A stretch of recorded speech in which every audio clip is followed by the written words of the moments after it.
My name is Mohammad जिसान और मैं आपको सिखाऊंगा कोऑर्डिनेट ज्योमेट्री निर्देशांक ज्यामिति। क्लास 10th की एक्सरसाइज 7.2 है ये। और पहला क्वेश्चन है इसका, उस बिंदु के निर्देशांक ज्ञात कीजिए जो बिंदु -1,7 और 4, -3 को 2:3 के अनुपात में विभाजित करता है।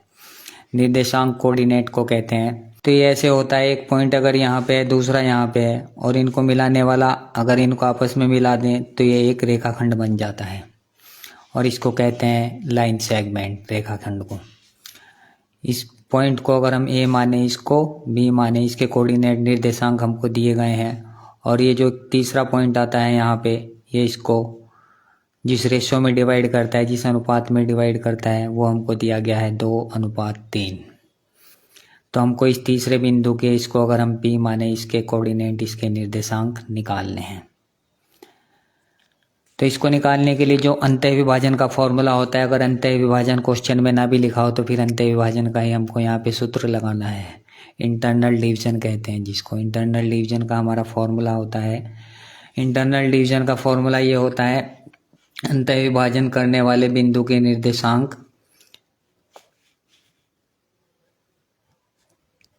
अंतः विभाजन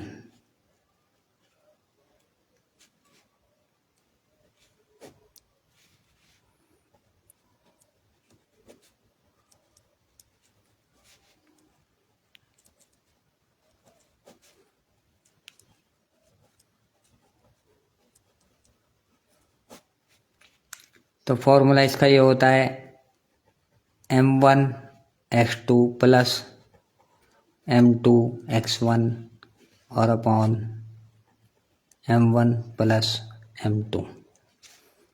ये होता है भुज के लिए, जिसको भुज को एब्सासिस कहते हैं। और कोटि के लिए होता है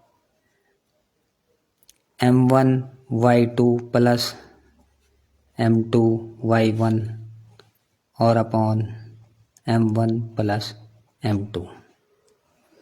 ये अंतः विभाजन के लिए। अगर बाह्य विभाजन दिया गया हो, पार्टीशन हो, तो पार्टीशन में फिर हमारे फॉर्मूला में यहाँ पे प्लस की जगह सिर्फ माइनस करना है। फॉर्मूला हमारा यही रहेगा, प्लस की जगह माइनस लिखना है। और ये m1 m2 हमारा क्या है, जो ये रेशियो दिया गया है, इसको m1 m2 कहते हैं। पहले को m1, दूसरे को m2। m1 इक्वल टू हमारा 2 है और m2 इक्वल टू 3। और जो कोऑर्डिनेट है x1 y1 और x2 y2, जो पहला बिंदु है हमारा, जैसे पहला पॉइंट से हमारा -1 7 और दूसरा पॉइंट है 4 -3। तो x1 y1 इसको मानते हैं x1 y1 और दूसरे को मानते हैं x2 y2। अब इस फॉर्मूला में वैल्यू को रखना है, ये m1 है और ये m2 है। यहाँ पे वैल्यू को रखना है और इसके कोऑर्डिनेट निकल जाएंगे निर्देशांक P बिंदु के। तो m1 इक्वल टू हमारा 2 है, 2 की वैल्यू रखेंगे x2 इक्वल टू हमारा 4 है, 2 × 4 प्लस m2 इक्वल टू हमारा 3 और x1 इक्वल टू -1। तो -1 ब्रैकेट में इस तरह लिखते हैं मल्टीप्लाई में, और अपॉन m1 प्लस m2 2 + 3। फिर इसी तरह यहाँ पे वैल्यू रखेंगे, 2y2 की वैल्यू हमारी -3, फिर प्लस m2 की वैल्यू 3 और y1 की वैल्यू 7, 3 × 7 और अपॉन में m1 plus m2 2 + 3।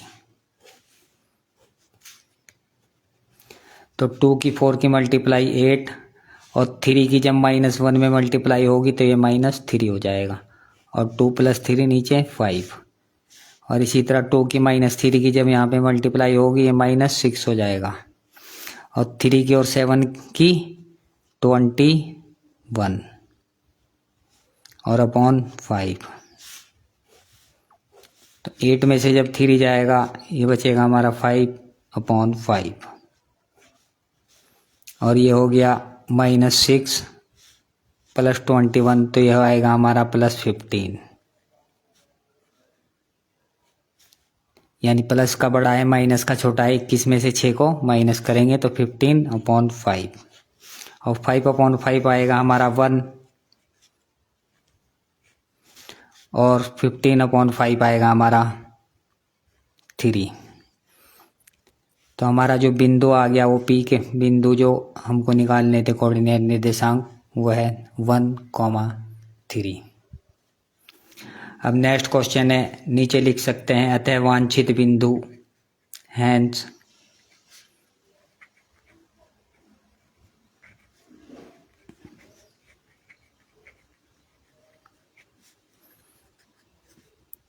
One comma 3 है।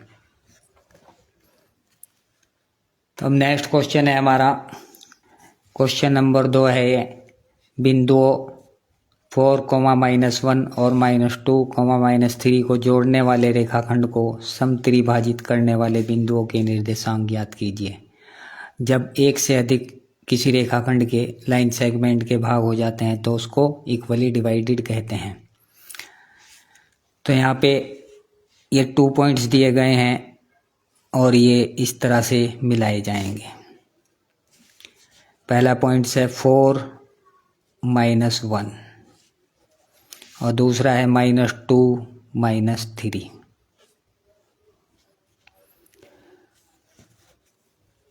तो इनको समत्रिभाजित करना है, 3 समान भागों में विभाजित करना है। तो 3 समान भागों में विभाजित करने के लिए इसको अगर मैं ए नाम दूँ, इसको बी, 3 समान भाग करने हैं इसके।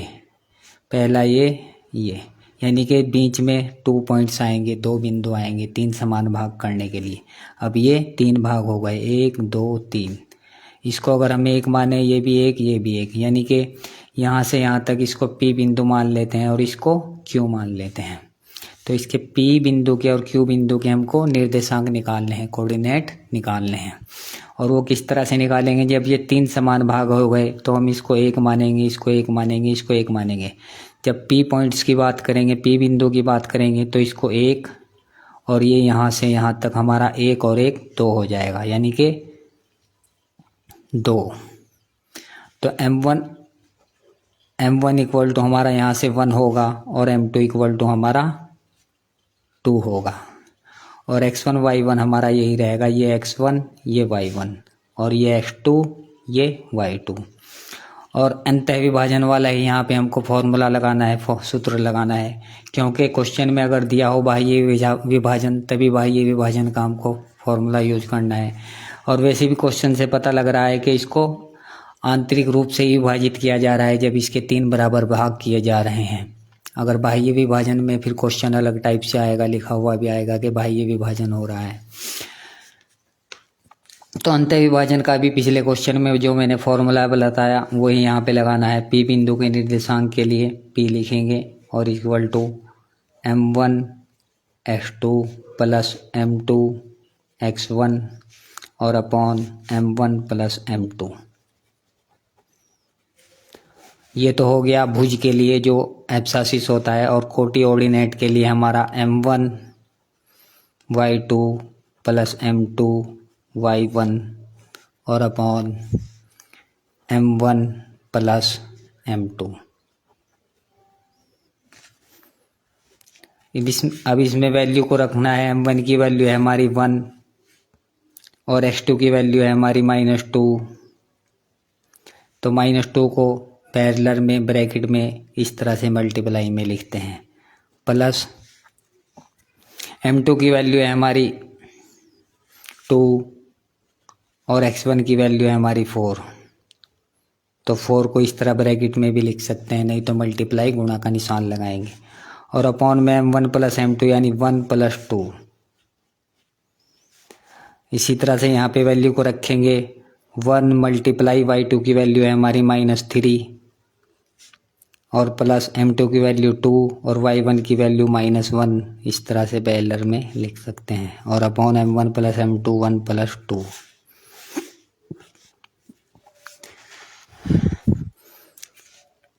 तब ये 1 की जब -2 में मल्टीप्लाई होगी ये -2 हो जाएगा और 2 की जब 4 में करेंगे तो ये 2 4 जाए 8 और अपॉन 1 प्लस 2 3। इसी तरह से 1 की जब -3 में करेंगे -3 और 2 की जब -1 में होगी -2 तो ये -2 हो जाएगा और अपॉन 3 1 प्लस 2 और -2 प्लस 8 यानी कि 8 में से 2 को माइनस करना है। तो 8 में से 2 को माइनस जब करेंगे तो आएगा 6 अपॉन 3। इसी तरह -3 -2 ये दोनों माइनस माइनस के और माइनस माइनस के जोड़े जाते हैं, तो -3 -2 हमारा माइनस में लिखा जाएगा -5/3। तो 6/3 ये आ गया हमारा 2 और -5/3 ज्यों का त्यों रहेगा। तो P बिंदु के निर्देशांक हमारे क्या आ गए 2, -5/3। अब इसी तरह से हमको Q बिंदु के निर्देशांक निकालने हैं। Q बिंदु के निर्देशांक के लिए भी हमको यही फॉर्मूला यूज करना है। तो Q बिंदु के लिए मैं यहाँ पे फॉर्मूला नहीं लिख रहा हूँ, डायरेक्ट वैल्यू लिख रहा हूँ। M1 M1 की वैल्यू हमारी क्या रहेगी इस बार, M1 जो रहेगा हमारा इस बार Q बिंदु है तो यहाँ से यहाँ तक M1 लेंगे स्टार्टिंग में, यानी कि ये 2 हो जाएगा M1 यहाँ से यहाँ तक, और M2 जो होगा वो सिर्फ यहाँ से यहाँ तक, ये यहाँ से यहाँ तक 1 रहेगा। Q बिंदु के लिए हमारा M1 2 हो जाएगा और M2 1 हो जाएगा। M1 2 और M2 1। तो अब यहाँ पे वैल्यू को रखेंगे M1 x2 यानी कि 2 मल्टीप्लाई x1 की वैल्यू है हमारी माइनस x1 की वैल्यू है 4, 2 मल्टीप्लाई 4 प्लस M2 की वैल्यू है हमारी 1 और x1 की वैल्यू है 4, x2 की वैल्यू है -2। तो ये यहाँ पे चलो इसको बाद में भी लिखने कोई भी प्रॉब्लम नहीं है, इसको 1 करना पड़ेगा, फिर यहाँ पे इसको -2 कर देते हैं।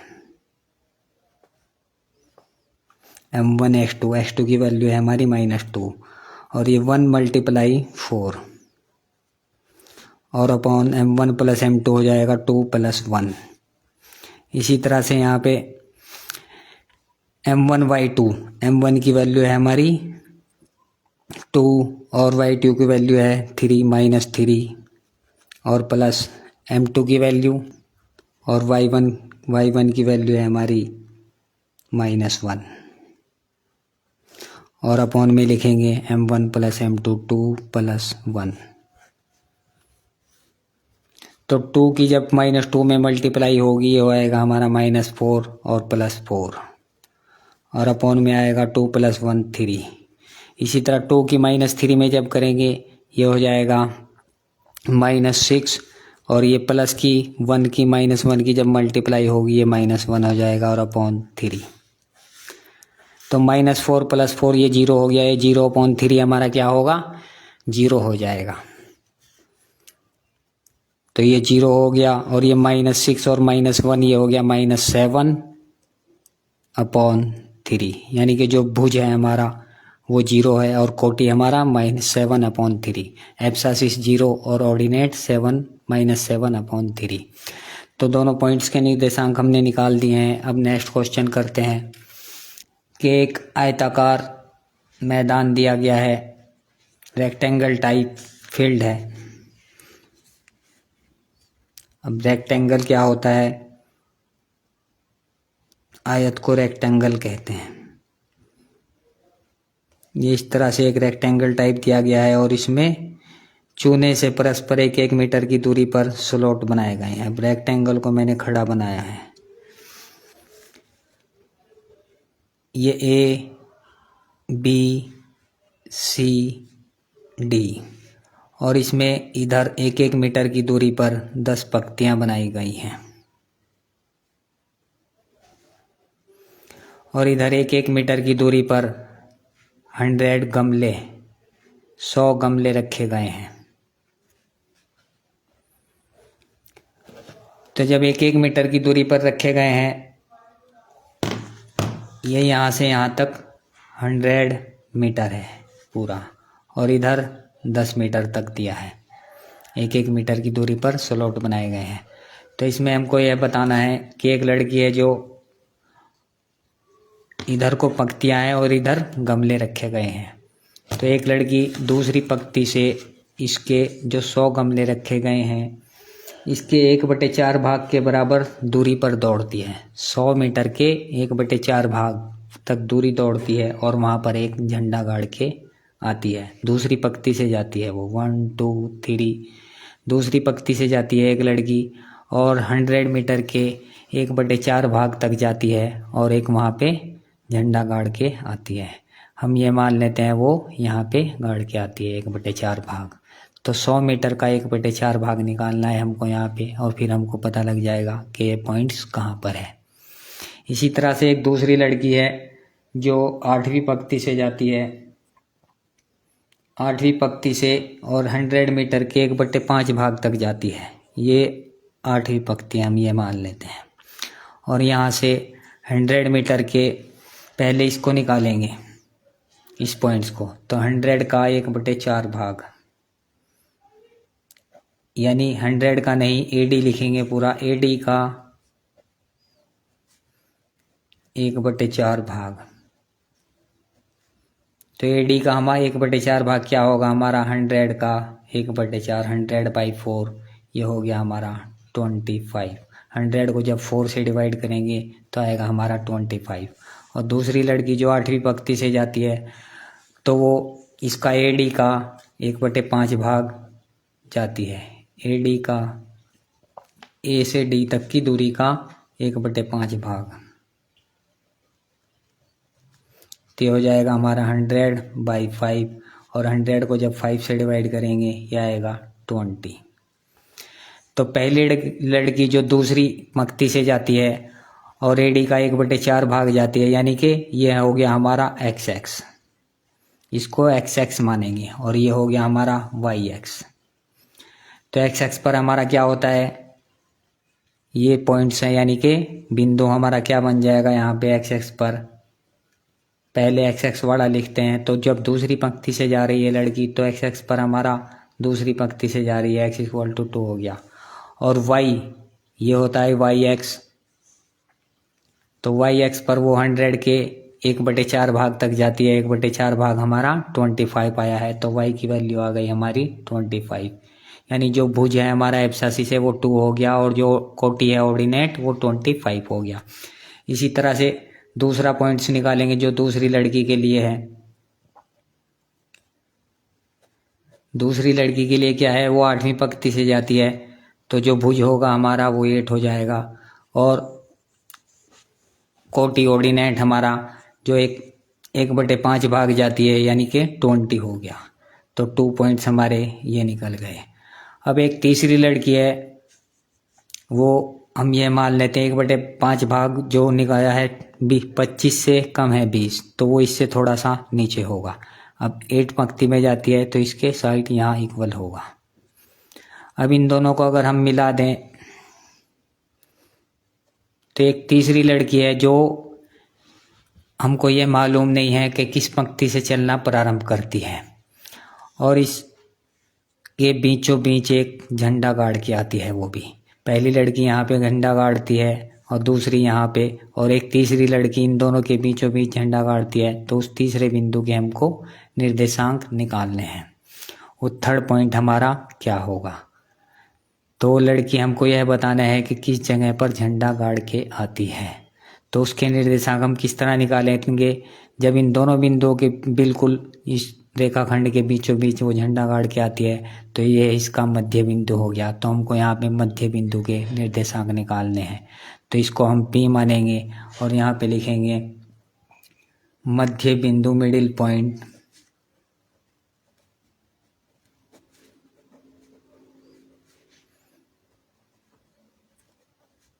मध्य बिंदु के निर्देशांक कोऑर्डिनेट। और मध्य बिंदु के निर्देशांक निकालने के लिए हमारा फॉर्मूला होता है x1 + x2 / 2, ये भुज के लिए होता है, और कोटि के लिए y1 + y2 / 2।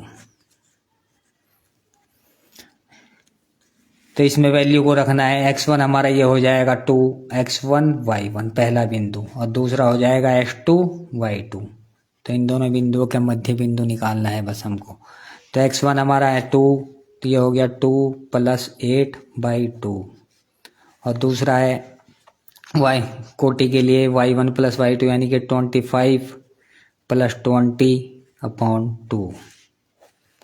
2 और 8 हमारा हो गया 10/2, और 25 और प्लस 20 ये हो गया हमारा 45/2। तो 10/2 हमारा हो गया 5 और 45/2 हो गया 45 को जब 2 से डिवाइड करेंगे तो आएगा हमारा 22.5। तो दूसरी लड़की है। अब क्या लिखेंगे यहाँ पे इस क्वेश्चन के आंसर में, कहाँ पे झंडा गाड़ के आती है, यानी कि वो 5वीं पंक्ति से जाती है, इनके दोनों के बीचों बीच ये 5वीं पंक्ति से अगर जाती है, यहाँ पे झंडा गाड़ के आती है, तो इसके निर्देशांक हमने जब निकाल लिए हुए तो 5वीं पंक्ति से जाती है। और कहाँ पे होगा ये 22.5, यहाँ इधर से, तो 5वीं पंक्ति से 22.5 मीटर की दूरी पर वो झंडा गाड़ के आती है। यही इस क्वेश्चन का आंसर में लिखना है। अतः तीसरी लड़की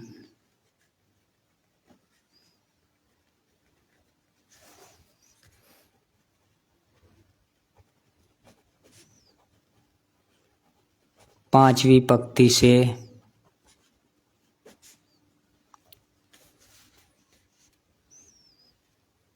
22.5 मीटर की दूरी पर झंडा गाड़ती है। अब नेक्स्ट क्वेश्चन है हमारा कि बिंदु -3, 10 और 6, -8 को जोड़ने वाले रेखाखंड को बिंदु -1, 6 किस अनुपात में विभाजित करता है। क्वेश्चन नंबर 4 है ये इस एक्सरसाइज का। यहाँ पे 2 पॉइंट्स दिए गए हैं हमको और इनको जोड़ने वाला जो एक रेखाखंड बन जाता है जिसको लाइन सेगमेंट कहते हैं, और ये तीसरा पॉइंट है, ये इसको किस रेशियो में डिवाइड करता है ये हमको बताना है। जैसे ये एक रेखाखंड लाइन सेगमेंट है AB और इसको एक तीसरा पॉइंट है जो हमारा वो दिया गया है -1,6 और इसके पहले बिंदु के निर्देशांक हैं -3 और 10, दूसरे के हैं 6 -8। तो ये हमको रेशो बताना है कि ये इसको किस रेशो में डिवाइड करता है। रेशो को हम मानते हैं M1/M2, माना M1 अनुपात M2 के अनुपात में विभाजित करता है। यहाँ पे लिखेंगे माना वांछित रेशो, रिक्वायर्ड रेशो,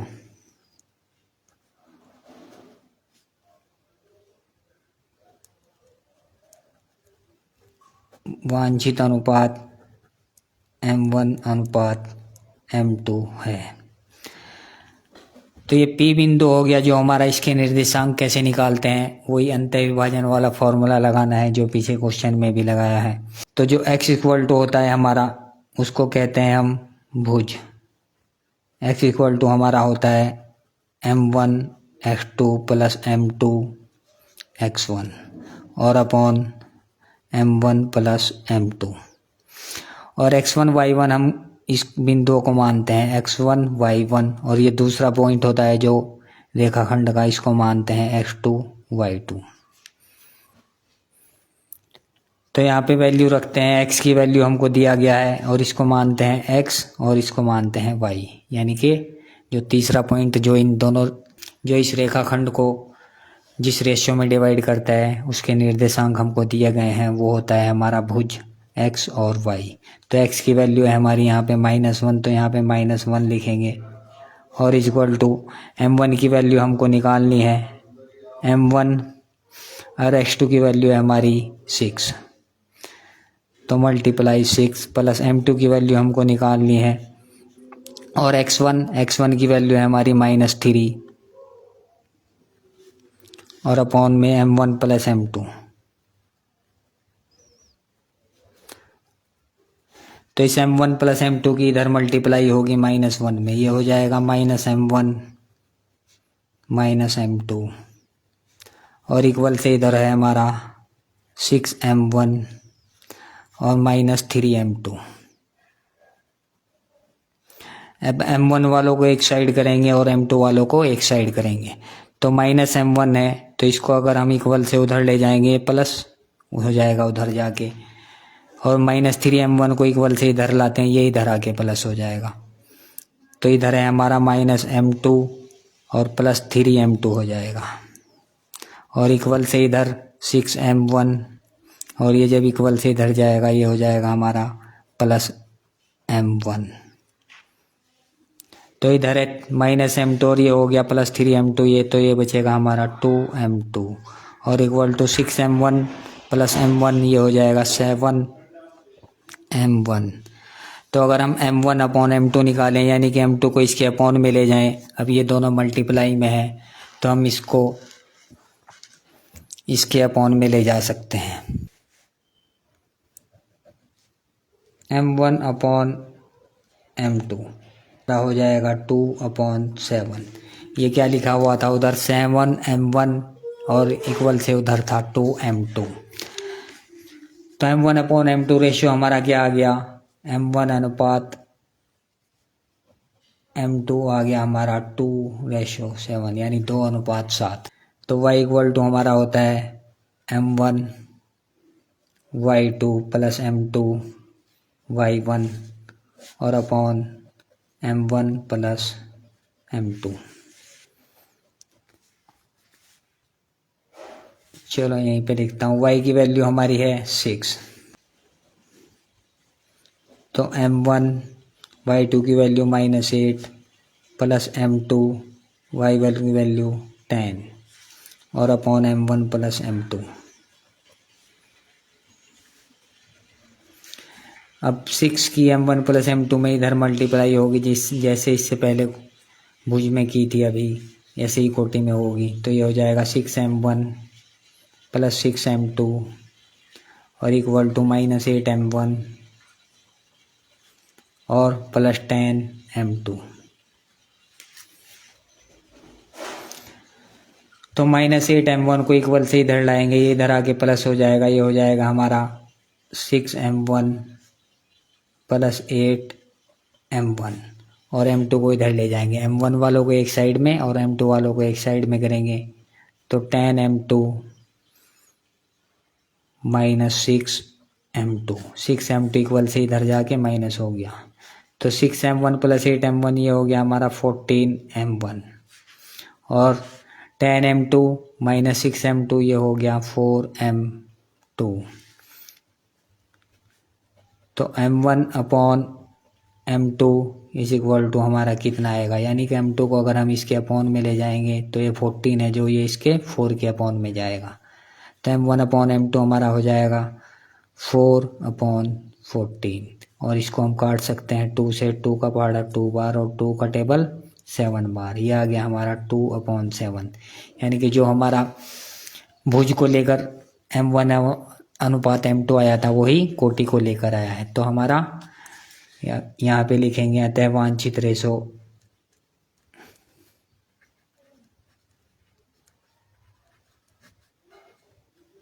वांछित अनुपात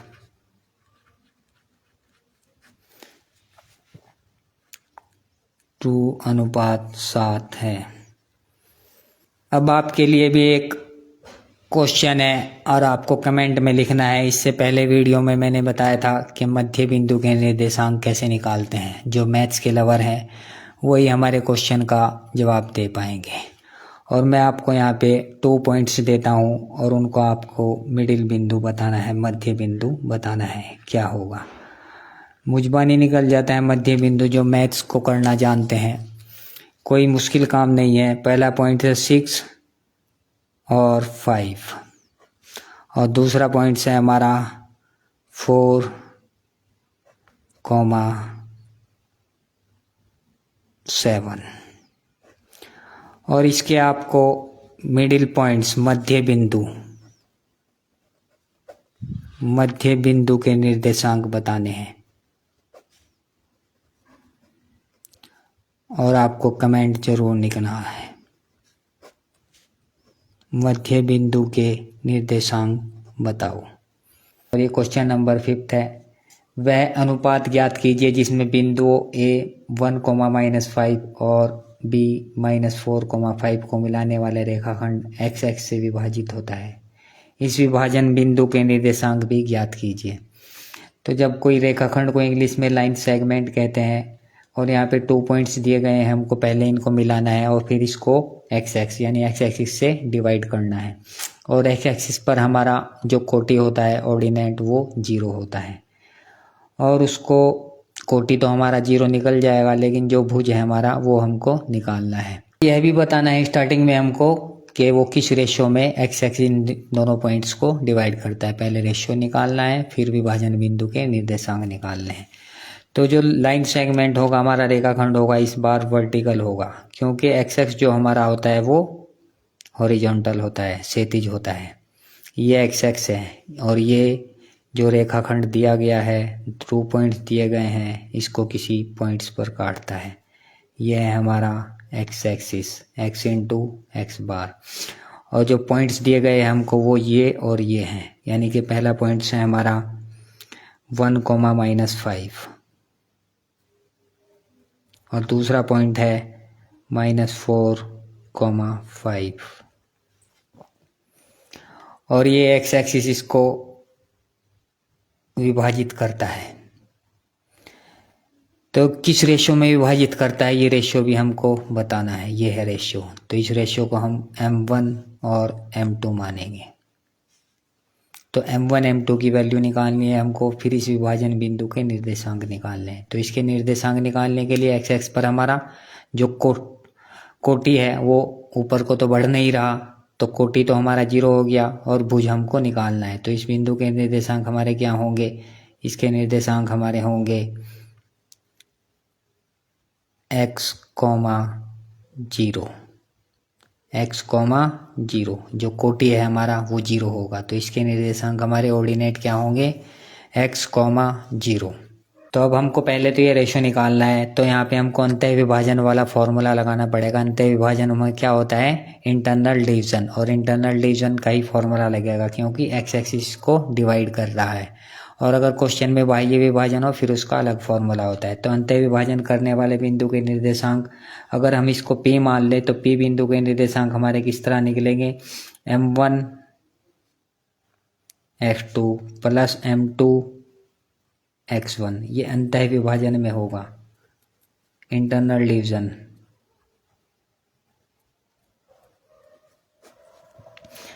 m1 x2 plus m2 x1 upon m1 plus m2। और जो कोटि होगा वो होता है m1 y2 plus m2 y1 और अपॉन में m1 प्लस m2। तो जब एक्स एक्सिस को डिवाइड कर रहा है तो यहाँ पे ये जो कोटि है हमारा ये होता है, ये बाद वाला, ये तो हमारा 0 के इक्वल रखकर हम इसकी यहाँ से m1 m2 की वैल्यू निकालेंगे। पहले इसमें वैल्यू रखेंगे। तो पहला पॉइंट जो हमारा है इसको x1 y1, ये तो हो गया x1 y1। और जो दूसरा पॉइंट है इसको मानते हैं x2 y2। x1 y1 x2 y2 और m1 m2 की वैल्यू निकालेंगे। और ये होता है हमारा पूरा, इसको कैपिटल X मानते हैं और इसको कैपिटल Y। तो यहाँ पे हमको X निकालना है, Y की वैल्यू हमारी 0 है, Y की इक्वल टू 0, यानी कि इसको वैल्यू रखकर 0 के बराबर रखेंगे। तो यहाँ पे लिखेंगे कोटि Y से, कोटि क्या होता है हमारा, Y होता है, जो बाद में पॉइंट्स दिया गया होता है। तो कोटि Y से Y इक्वल टू हमारा क्या होगा, y इक्वल टू जो हमारा m1 y2 फॉर्मूला है इसमें वैल्यू रखते हैं। तो m1 की वैल्यू हमको निकालनी है, m1 y2 की वैल्यू हमारी 5 प्लस m2 की वैल्यू हमको निकालनी है y1 की वैल्यू -5 और अपॉन में m1 प्लस m2। तो y की वैल्यू हमारी क्या है, 0 है। तो जब यहाँ पे 0 रखेंगे, 0 की m1 प्लस m2 में गुणा होगी इधर और इसको बराबर कर देंगे 0। ये 0 के इक्वल है। y हमारा y x पर क्या है, 0। x x पर y बराबर 0 होता है और y x पर x बराबर 0 होता है। अगर क्वेश्चन में दिया होता y x इसको विभाजित करता है, फिर क्या होता हमारा, फिर जो भुज है, जो एब्सिस है वो 0 होता, फिर ये 0 होता, ये y होता, यूँ का तो फिर इस वाले को 0 के बराबर रखते और वहाँ से m1 m2 की वैल्यू निकालते। तो अब m1 m2 की इधर 0 में जब मल्टीप्लाई होगी, ये तो हो गया 0, तो 5m1 और प्लस ये बचेगा -5m2, 5m1 -5m2 equal to हो जाएगा 0। 5m1 -5m2 is equal to हो गया 0। तो 5m1 इज इक्वल टू हमारा क्या हो जाएगा, इसको 0 से इक्वल से इधर पहुंचाएंगे, हो जाएगा 5m2। और m1 अपॉन m2 निकालें अगर हम, तो वो कैसे निकलेगा, m2 को इसके अपॉन में लाएंगे। जब इक्वल से कोई इधर मल्टीप्लाई में इस तरह दिया हो और इधर भी, तो मल्टीप्लाई में से इधर डिवाइड में चला जाता है। तो m1 अपॉन m2 हमारा हो जाएगा, m2 को m1 के अपॉन में लाएंगे और 5 को 5 के अपॉन में, या आप ये भी कह सकते हो कि 5 से 5 यहीं कैंसिल भी कर सकते हैं। तो 1/1 आएगा, m1 अपॉन m2 आ गया 1/1, यानी कि रेशियो हमारा क्या आ गया, 1/1 आ गया। तो इसको m1 अनुपात m2 लिखेंगे 1:1, 1:1। अब ये 1:1 m1 m2, यानी m1 की वैल्यू भी हमारी 1 आ गई, m2 की वैल्यू भी 1 आ गई। अब यहाँ से हम क्या निकालेंगे, भुज। भुज हमारा क्या है, x, कैपिटल X बराबर m1 x2 plus m2 x1 और अपॉन m1 प्लस m2, यानी कि जो 2 पॉइंट्स दिए गए हैं x1 y1 x1 x2 की वैल्यू उनसे रखेंगे। y1 y2 की तो हमने इसमें रखे, m1 m2 की वैल्यू निकाल ली। तो भुज x की वैल्यू हम यहाँ से निकालेंगे। तो m1 है हमारा, तो x1 की वैल्यू हमारी 1 है और x2 की वैल्यू -4।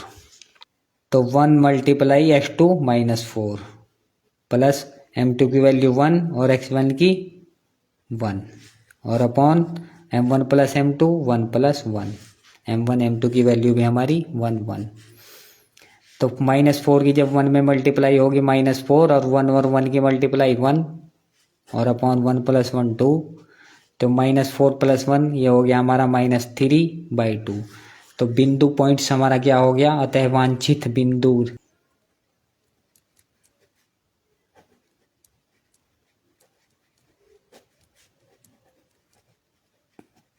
वांछित बिंदु हमारा क्या हो गया, जो x की वैल्यू है वो पहले रखते हैं -3/2 और कोटि हमको पता ही है 0 है।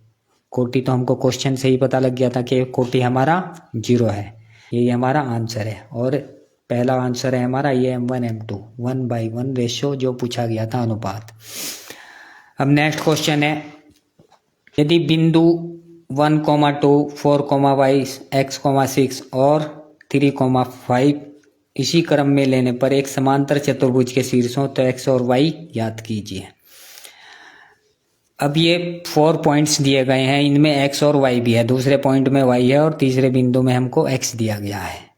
तो यहाँ से हमको x और y की वैल्यू निकालनी है। कब निकालनी है, ये अगर एक लगातार क्रम में लें एक समांतर चतुर्भुज के शीर्षों, लगातार क्रम से मतलब है जैसे हम एक यहाँ पे समांतर चतुर्भुज बनाएंगे। समांतर चतुर्भुज वह होता है जिसमें आमने सामने की भुजाएं एक दूसरे के समांतर होती हैं, बराबर नहीं होती है चारों। अगर बराबर हो फिर होता है वो समचतुर्भुज, जिसको रोम्बस कहते हैं।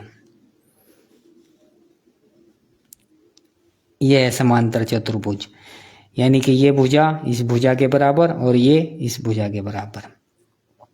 तो ये इस क्रम से लेने हैं, जैसे a यहाँ पे ले लिया, b यहाँ पे, c यहाँ पे और d यहाँ पे, क्रम से यूं लेने हैं। ये नहीं कि a b और c यहाँ पे लिख दें, क्रम से लेने हैं ऐसे ही a b c d, चाहे इधर को कर लें a b c d, लेकिन क्रम ऐसे ही रखना है। ये नहीं कि a b c d, क्रम जिस लाइन से पकड़ेंगे ऐसे ही पकड़ना है, नहीं तो क्वेश्चन का आंसर गलत आएगा।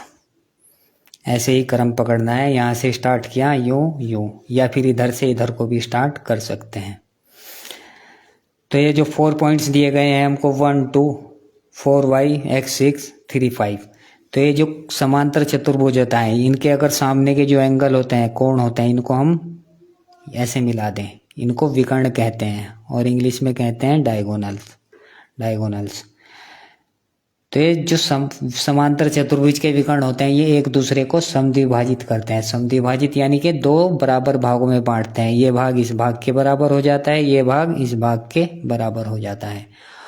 तो डी बी यानी कि बी डी का मध्य बिंदु हो गया ये, और ये ए सी यानी ए सी का मध्य बिंदु हो गया, मिडिल पॉइंट हो गया ये हमारा। इधर से ए सी का मिडिल पॉइंट और इधर से बी डी का मिडिल पॉइंट, मध्य बिंदु। तो इस मध्य बिंदु के निर्देशांक निकालेंगे और यहाँ से एक्स वाई की वैल्यू निकल जाएगी। तो पहले पॉइंट्स लिख लेते हैं। पॉइंट्स हैं हमारे, ए का पॉइंट्स है 1 2 और बी का है 4y और सी का है x 6 और डी का है 3 5। तो मध्य बिंदु के निर्देशांक कैसे निकालते हैं? कोई भी दो पॉइंट्स अगर दिए गए हों, दो बिंदु दिए गए हों, x1 + x2/2 और y1 + y2/2, यानी ये अगर ए और सी का मध्य बिंदु हमको निकालना है तो ये x1 ये y1 और ये x2 ये y2। इसी तरह से इसमें होगा ये x1 ये y1 ये x2 ये y2, यानी कि ए सी का मध्य बिंदु, इस बिंदु को हम P मान लेते हैं। तो ए सी का मध्य बिंदु यहाँ पे पहले लिखेंगे, चूंकि समांतर चतुर्भुज के विकर्ण एक दूसरे को समद्विभाजित करते हैं। समांतर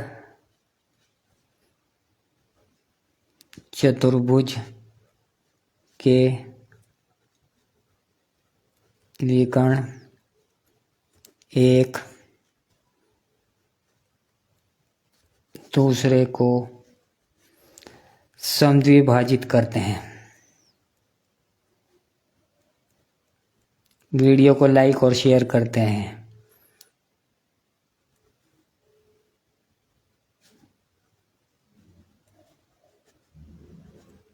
क्योंकि समांतर चतुर्भुज के विकर्ण एक दूसरे को समद्विभाजित करते हैं, यानी दो समान भागों में विभाजित करते हैं, दो समान भागों में बांट देते हैं। तो एसी का मध्य बिंदु हमारा क्या होगा? बीडी का मध्य बिंदु। एसी का मध्य बिंदु हमारा इक्वल होगा बीडी का मध्य बिंदु, ए और सी का मध्य बिंदु, और इक्वल होगा हमारा बी और डी का मध्य बिंदु। दोनों का मध्य बिंदु एक है, तो एसी का मध्य बिंदु इक्वल टू लिखेंगे बीडी का मध्य बिंदु,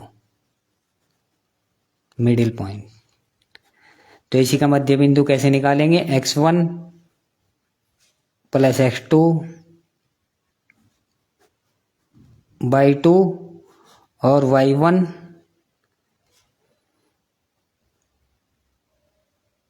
+ y2/2, यानी ये भुज के लिए है, ये कोटि के लिए है। भुज को एब्सासिस कहते हैं, कोटि को ऑर्डिनेट कहते हैं। और इसी तरह से इक्वल से इधर होगा बीडी का मध्य बिंदु x1 + x2। जब भुज करते हैं तो x1 + x2 और जब कोटि करते हैं तो y1 + y2 और अपॉन 2। तो x1 की वैल्यू हमारी क्या है? ए सी का निकाल रहे हैं तो ए और सी को ही लेंगे, तो 1 + x, 1 + x, तो 1 + x/2। और कोटि के लिए 2 + 6/2। इसी तरह से इधर करेंगे बीडी के लिए 3 +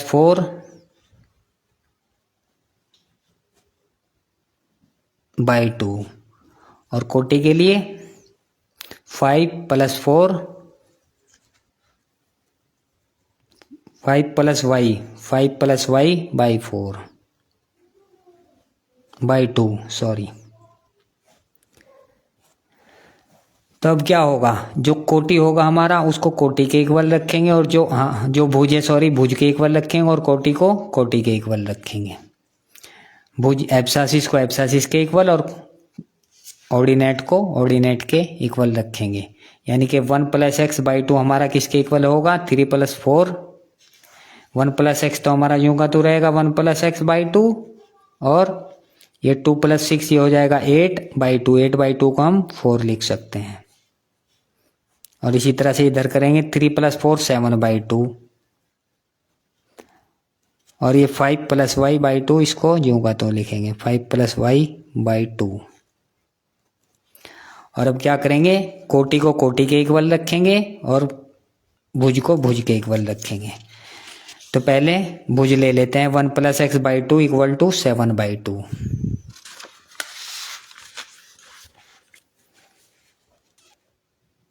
1 + x/2 = हो जाएगा 7/2 और यहाँ पे लिख देंगे भुज से यानी कि एब्सासिस से। तो 2 से 2 यहाँ पे कैंसिल हो जाएगा। जब इक्वल से इधर भी, इक्वल से इधर भी, बराबर से इधर भी, उधर भी, दोनों सेम संख्या हो अपॉन में या काटने वाली संख्या हो तो उनको ऐसे कैंसिल कर सकते हैं। 2 से 2 कैंसिल, तो 1 + x = हमारा क्या हो गया 7। 1 + x = हो गया 7। तो x = हमारा क्या आएगा, ये 1 इक्वल से इधर जाएगा, 7 में से माइनस हो जाएगा। x = 7 - 1 = 6। अब कोटि से निकालेंगे, दोनों कोटि को बराबर रखेंगे। x की वैल्यू क्या आ गई हमारी 6, x और y की वैल्यू हमको निकालनी थी। Find the value of x and y। तो एक आंसर तो हमारा ये आ गया। दूसरा आंसर कोटि से निकलेगा। कोटि, दोनों कोटि को बराबर रखते हैं। इसका कोटि है 4 और इसका है 5 + y/2। तो 4 जो इक्वल होगा हमारा वो होगा 5 + y/2 के कोटि से। तो 2 की 4 में इधर मल्टीप्लाई हो जाएगी और 5 + y इधर रह जाएगा। 2 × 4 = 5 + y और यहाँ इम्प्लाइज लगाएंगे। 2 के 4 की मल्टीप्लाई 8 और = 5 + y। तो y = हमारा कितना आएगा, 5 इक्वल से इधर जाएगा, 8 में से माइनस हो जाएगा। 8 - 5 = 3। y की वैल्यू कितनी आ गई हमारी 3। अब नेक्स्ट क्वेश्चन आपके लिए है और आपको भी मिडिल बिंदु के निर्देशांक बताने हैं और कमेंट में लिखना है। इससे पहले वीडियो में भी मैंने पूछा था, हो सकता है किसी ने भी ना कमेंट में कुछ लिखा हो। और मैं आपको एक पॉइंट्स दे रहा हूँ 7 - 3 और इसका है 5 - 7। 7 - 3 और -5 - 7 का मध्य बिंदु बताओ। इसको मुजबानी कोई भी कर सकता है, लेकिन वही कर पाएगा जो मैथ्स का लवर है, मैथ्स से जिसको मोहब्बत है। जो पढ़ने वाले स्टूडेंट हैं वो मुजबानी इसका आंसर दे सकते हैं कि इसका मध्य बिंदु क्या होगा। तो शुक्रिया दोस्तों, मिलते हैं अभी 5 मिनट के बाद नेक्स्ट वीडियो में।